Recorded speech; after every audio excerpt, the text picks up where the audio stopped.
RCP Notícias. Ora viva, boa noite, são já 19 horas. Ora viva, boa noite, ouvintes da RCV, a vossa atenção para o jornal a esta hora. Cabo Verde registra neste momento 221 casos de dengue confirmado, de acordo com o boletim diário das autoridades sanitárias. O epicentro da doença está na Ilha do Fogo, onde se registra neste momento 317 casos suspeitos, dentre os quais 169 confirmados. Depois segue a cidade da Praia, com 127 casos suspeitos e 51 confirmados. Informações avançadas ao Jornal da Noite pela Diretora Nacional da Saúde. Hoje foram notificados 8 casos suspeitos, sendo que 6 de São Filipe no Fogo e 2 da Praia, sendo quase 4 casos confirmados. No total de casos notificados, casos suspeitos notificados, já temos 485 casos, sendo destes 232 confirmados. Esses casos concentram mais na Ilha de Santiago, principalmente no Concelho da Praia, que já totaliza 127 casos suspeitos e 51 confirmados, e em São Filipe e na Ilha do Fogo, nos 3 concelhos, mas precisamente o epicentro é em São Filipe, onde já tem um total de 317 casos suspeitos, sendo 169 confirmados. E também registramos, fora dessas 2 ilhas, também um caso positivo na Ilha do Maio, mas que foi importado da cidade da Praia. Ângela Gomes avançou que hoje foram detectados 8 casos, sendo 6 em São Filipe e 2 na cidade da Praia, sendo que 4 foram confirmados positivamente. A Diretora Nacional da Saúde disse que os casos da dengue têm sido moderados, o que vem evitando muita preocupação às autoridades sanitárias, salientando que os casos de contágios têm estado a diminuir. Estes casos são casos geralmente ligeiros a moderados, alguns casos de internamentos esporádicos, sendo que ainda não registramos casos graves nem óbito devido à dengue. Nós temos feito este boletim do consumo interno e tendo em conta já estamos numa possível, tendo em conta a avaliação dos entomologistas que estão na Ilha do Fogo, que é o epicentro desta epidemia, já está tendo um declínio dos casos que nós notificamos diariamente. Este boletim ainda não foi ao público. É um boletim que nós fazemos para a monitorização da epidemia, é mais para o consumo interno e para possíveis comunicados que nós podemos eventualmente fazer. Ângela Gomes sublinhou que as autoridades sanitárias têm encontrado uma boa colaboração da sociedade e outras instituições públicas, quer a nível nacional, quer a nível local. O Primeiro-Ministro afirmou que o Governo está empenhado em conseguir uma solução de convergência com os sindicatos em relação à carreira e remuneração dos docentes. Correia e Silva dirigia aos cabo-verdianos, na habitual mensagem de Natal ao país, a greve dos professores filiados no Sindicato Democrático dos Professores, SINDPROF, inicia amanhã e por tempo indeterminado. Estamos empenhados em conseguir uma solução de compromisso e convergência com os sindicatos em relação à carreira e remuneração dos professores. A paz laboral no país é importante, exige um elevado sentido de responsabilidade de todos. E o cardeal Dom Arlindo Furtado também falou sobre a greve dos professores, marcada para amanhã, quarta-feira.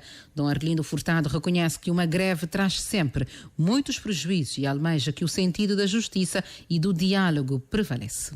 A greve é sempre o único recurso, né? E nós reivindicamos a justiça, há muitas formas de o fazer. A greve é uma das formas como último recurso, porque traz muito prejuízo também para a sociedade. Mas quando é preciso, far-se-á. Portanto, não estou a fazer juízo sobre os casos, mas estou apenas a referir-me a princípios, não é? Segundo, a greve indeterminado também pode ter muitas formas, não é? Quer dizer, a greve indeterminada não significa que haverá paragem de aulas ou paragem disto ou daquilo. Quer dizer, haverá processos de intervenções para que, em momentos pontuais, também perturbe a estrutura de decisão. Eu acho que será mais isto. Mas, de qualquer maneira, espero que nós somos inteligentes, nós somos razoáveis, nós temos o sentido da justiça, temos também a noção da capacidade, né? da disponibilidade. Tudo isto nós queremos o bem comum de Cabo Verde e das novas gerações, das famílias, de modo que acho que o diálogo acabará por prevalecer, porque temos todas as condições para isto e é preciso entrar em processo de diálogo para resolvermos pacificamente os nossos problemas com próprios das pessoas razoáveis, equilibradas e que se querem bem e querem bem para a nossa sociedade. O diálogo deve acontecer sobre pessoas humanas, sobre instâncias da sociedade humana, sobretudo aqueles que têm maior responsabilidade.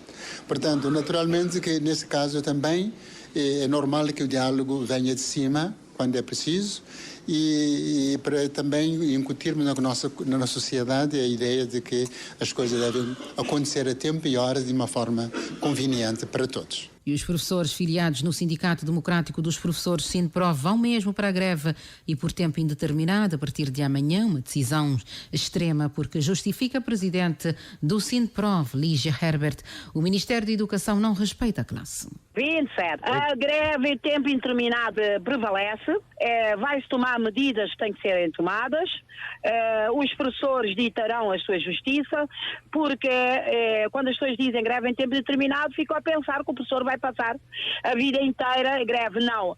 Há momentos chaves onde o professor não vai fazer absolutamente nada, e sem falar da greve de zelo, que há muitas coisas no caderno de orientações que o professor faz e que não é da responsabilidade do professor. E tem colaborado de forma aberta. O professor tem colaborado com o Ministério da Educação, mas estamos a notar que o Ministério da Educação não quer de jeito nenhum colaborar e tem um desrespeito muito grande por esta classe. E nós comprometemos no Sindprof a ressarcir os 2 dias de greve que foi exatamente feito por todos os professores do Sindprof. Esta paralisação anunciada por Sindprof não conta com o apoio do outro sindicato do ramo, o Sindep, para cujo presidente Jorge Cardoso a greve por tempo indeterminado exige muita ponderação. Eles queriam que nós assinássemos uma greve por tempo indeterminado. Mas nós não temos este sentimento. Os professores não nos disseram isso. Portanto, o Sindep tem a sua responsabilidade enquanto uma organização idónea e responsável. Não tem que ter essa posição. Teremos que ouvir os professores relativamente à tomada de posição de greve por tempo indeterminado. Porque o comércio nós já vimos. A última greve, 22 e 23, os professores foram descontados neste mês 2 dias de salário. Veja, para um licenciado, 2 dias de desconto são cerca de 5.200 custos. Ainda assim, garante Jorge Cardoso o apoio do Sindep à causa dos professores, é incondicional em todas as lutas que a classe considera justas. Democracia e sindicalismo é sob este lema que o Sindicato Nacional dos Professores, Sindep, realiza depois de amanhã na praia uma conferência internacional para uma reflexão sobre os desafios da classe. Um tema que não foi escolhido por acaso, justifica o presidente do Sindep, Jorge Cardoso. Não é só em Cabo Verde. Portanto, o sindicalismo está ameaçado a nível internacional. Nós estamos a regressar recentemente do primeiro congresso da CPLP, em que fazemos parte, todos os países da comunidade de língua oficial portuguesa. E nós pertencemos à Internacional da Educação e também Internacional da Educação África, onde que nos nossos encontros as preocupações que nós temos são as preocupações de todos os países que fazem parte dessas organizações. De modo que o sindicalismo está ameaçado e há recomendações a nível internacional, da Unesco, etc., que é precisamente, tem a ver com, principalmente na educação, que é a valorização da educação. Valorização da educação, porque o SINDEP sempre se tem batido, lembra Jorge Cardoso, anunciando para amanhã um encontro de trabalho com o Ministro da Educação para a discussão de um dos problemas que mais afligem a classe. Porque temos a questão, já temos a calendarização da resolução das pendências, mas, no entanto, neste momento que nós temos, o que mais inquieta os professores tem a ver com o reajuste salarial que, portanto, eu amanhã com o Sr. Ministro eu vou ver qual é a proposta, porque ele conhece a proposta dos sindicatos e nós, no dia 17 do mês de novembro, na ronda negocial em que esteve presente o Sr. Vice-Primeiro-Ministro, Ministro das Finanças, a Ministra da Administração Pública, o Ministro da Educação, nós, enquanto SINDEP, porque o Governo está teimosamente a dizer que a melhoria salarial será com a revisão do Estatuto, com a nova tabela salarial. Então nós propusemos uma contraproposta ao Governo, porque se o Estatuto só será aprovado em junho de 2024, então que de janeiro até junho que nós apresentamos uma proposta de melhoria salarial na ordem de 1% ano. A Conferência Internacional sobre Democracia, Sindicalismo e depois de amanhã marca os 20 anos da criação do SINDEP, 2 décadas que Jorge Cardoso diz terem sido marcadas pela defesa intransigente dos direitos dos associados. 19h12, Jornal da Noite da RCV. O presidente da UCIT diz estar surpreendido com a mensagem de Natal endereçada ao país pelo primeiro-ministro. João Santos Luís entende que o chefe do governo esconde algo, tendo em conta a real situação vivida pelos cidadãos. O líder da UCIT defende que o primeiro-ministro deveria pôr mão na consciência perante as diversas situações que afetam o país. Nós estamos a referir principalmente para as camadas mais vulneráveis economicamente que ainda continuam a ter muitas dificuldades. Ao longo do ano 2023 nós tivemos um aumento de salário que não repôs a perda de poder de compra pelos cabo-verdianos, de uma forma geral. Nós tivemos aumento de salários sim de 1%, de 2%, de 3,5%, mais alto de 3,5%, e portanto esse 3,5% com uma pessoa que ganha 15 mil escudos, portanto, ficou com um aumento de cerca de 550 escudos, o que, portanto, efetivamente não veio a corresponder à alta subida, principalmente dos preços dos bens da primeira necessidade. Então, e o Sr. Primeiro-Ministro não fala em nenhum momento disto, portanto, o Sr. Primeiro-Ministro ignora essa questão. Igualmente, diz João Santos Luís, o primeiro-ministro ignora a situação relativa aos compromissos assumidos com os profissionais de saúde e com os professores. Esses compromissos não foram efetivamente assumidos. Houve, digamos, ao longo do ano 2023, uma série de greves e manifestações relativamente à recuperação da dignidade, principalmente dos professores e também, portanto, estou-me a referir também dos profissionais de saúde, que o Sr. Primeiro-Ministro devia colocar a mão na consciência e dizer claramente que o Governo não conseguiu, efetivamente, digamos, repor a situação, repor a legalidade nesse aspecto. De forma que, por outro lado, em termos de transportes aéreos e marítimos, nós também, todos os viram qual foi o sufoco que em 2023 nós tivemos nesta matéria. E o Sr. Primeiro-Ministro também ignora esta parte, não é? Ignora pura e simplesmente a conectividade do país ao longo do ano de 2023. Nós sabemos que ainda bem pouco tempo nós tivemos um aumento de 25% de forma unilateral pela empresa que explora, digamos, as linhas, portanto, marítimas de passageiros e de cargas interilhas, e o Governo ficou mudo e calado, não diz nenhuma coisa nem outra. O secretário-geral do MPD diz que o partido revê na mensagem de Natal do primeiro-ministro Ulisses Correia e Silva. Luís Carlos Silva manifesta sua satisfação pelo teor da mensagem, que considera positiva, motivadora e focada naquilo que é essencial, que é o progresso e a confiança no processo de desenvolvimento do país e, por isso, perfeitamente sintonizada com os ideais do partido. Nós nos sentimos completamente sintonizados com a mensagem. É uma mensagem que está alinhado com a realidade e com a verdade do país. A realidade económica, a realidade social, mas também o percurso que o país fez até aqui.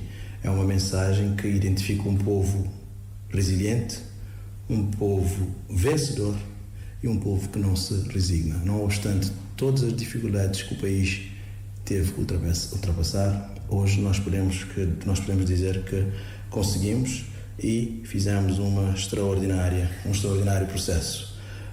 A mensagem toca em aspectos centrais da vida das pessoas, a mensagem é focada na vida das pessoas, abordou o tema como a seca, a habitação social, a pobreza, particularmente a pobreza extrema, mas também a problemática do desemprego.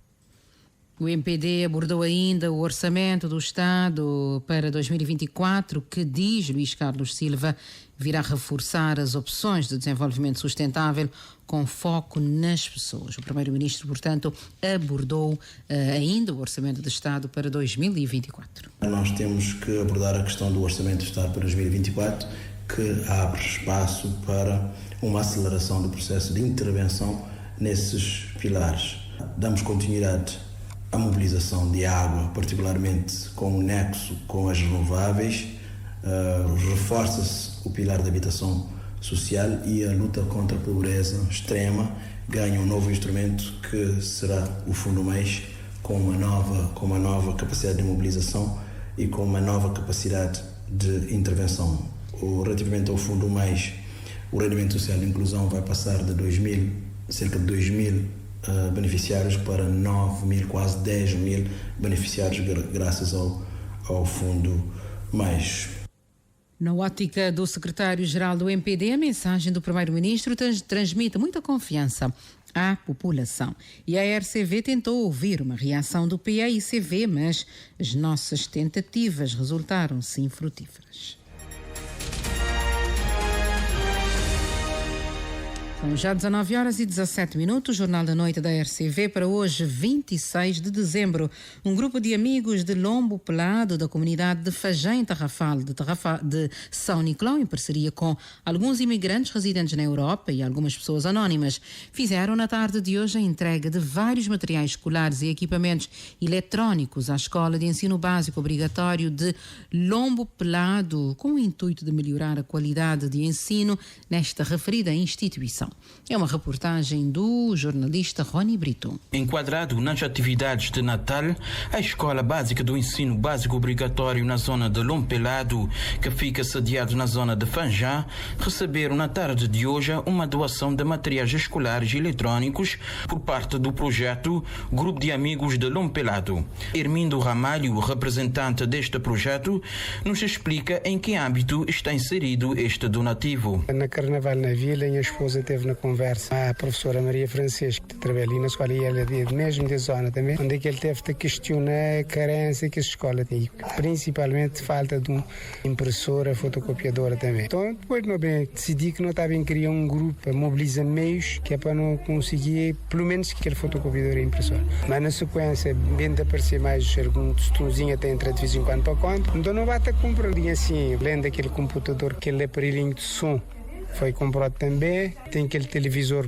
de 32 polegadas. Lá tem outros equipamentos, alguns material didático que foi oferecido para a vereadora de Educação na Câmara Municipal de Sala. Nossa intenção é de entregar há mais tempo, mas que foi possível porque a Sala que tinha as minhas condições de segurança, não fica até guarda. O ato de entrega foi simbólico, mas a oferta veio em boa hora, realça Maria Francês, representante e docente da Escola do Ensino Básico Obrigatório Lombo Pelado. Para Maria Francês, os materiais ora doados irão servir a todos os alunos, bem como os professores que lecionam nesta instituição de ensino. Bem, facilita o nosso trabalho porque quando dás um texto não tinha que passar na rua, está passando data de tempo para se copiar aquele texto.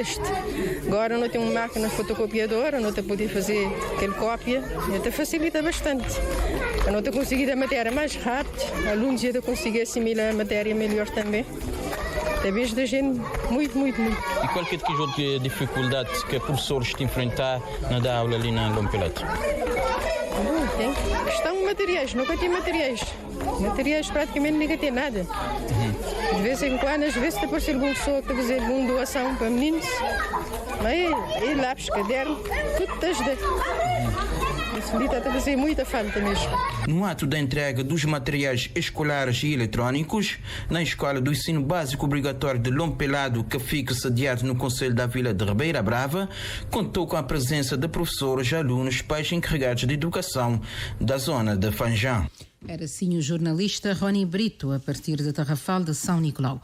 O comandante regional de Santiago Sul e Maio da Polícia Nacional Orlando Évora disse à Infarpress que não foram registadas ocorrências graves ou alterações da ordem e garantiu que as operações decorrem na normalidade. Em declarações à agência de notícias sobre as operações no terreno levado a cabo nesta época festiva, Orlando Évora fez um balanço positivo, sublinhando que não foram registadas alterações da ordem ou crimes maiores, mas sim apenas denúncias de furtos.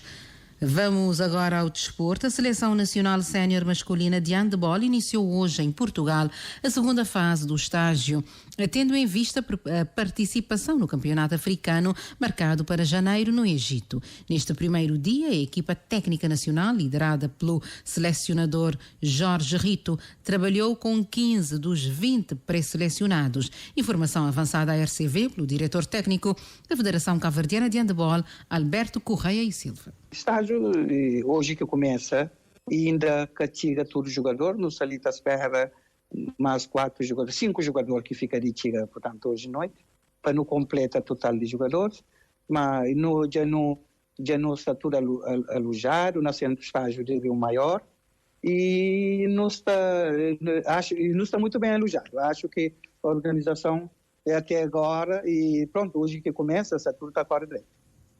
Os 5 jogadores ainda em falta devem juntar-se ao grupo ainda esta noite. Trata-se de atletas que atuam em outros países, afirma Alberto Correia e Silva.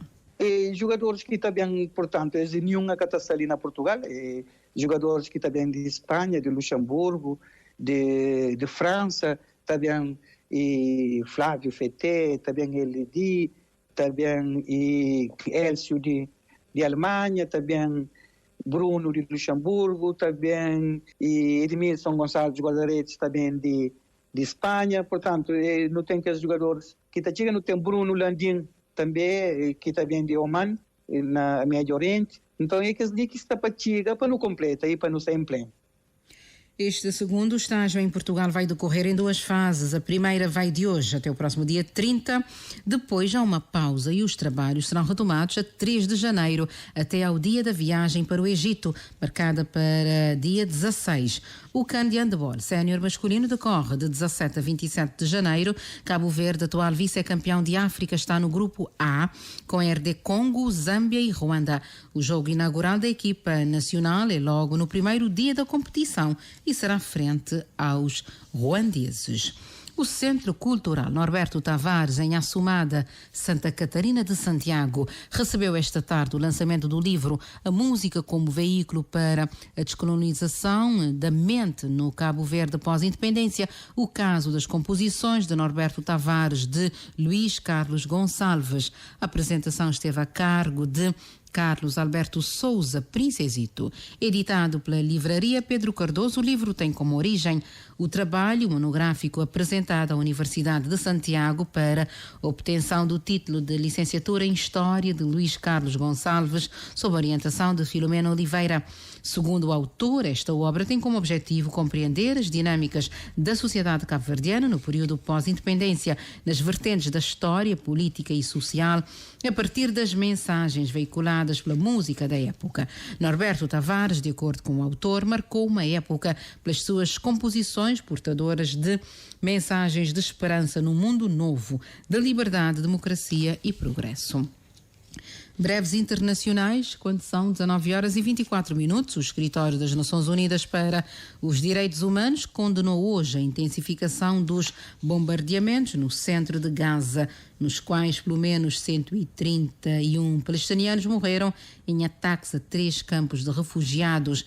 2 dos 50 ataques no campo de Al-Maghazi provocaram pelo menos 86 mortes, quando atingiram 2 edifícios residenciais, diz o porta-voz do gabinete. As grandes empresas de transporte marítimo estão a preparar-se para retomar as operações através da rota do Mar Negro e do Golfo de Aden, que está sob controle do movimento político-religioso Houthi do Iêmen. Para esta decisão contribui uma iniciativa de segurança multinacional liderada pelos Estados Unidos da América. São já 19h25. Termina este Jornal da Noite. Uma ótima noite, boa sintonia a todos, bom descanso. Boa noite.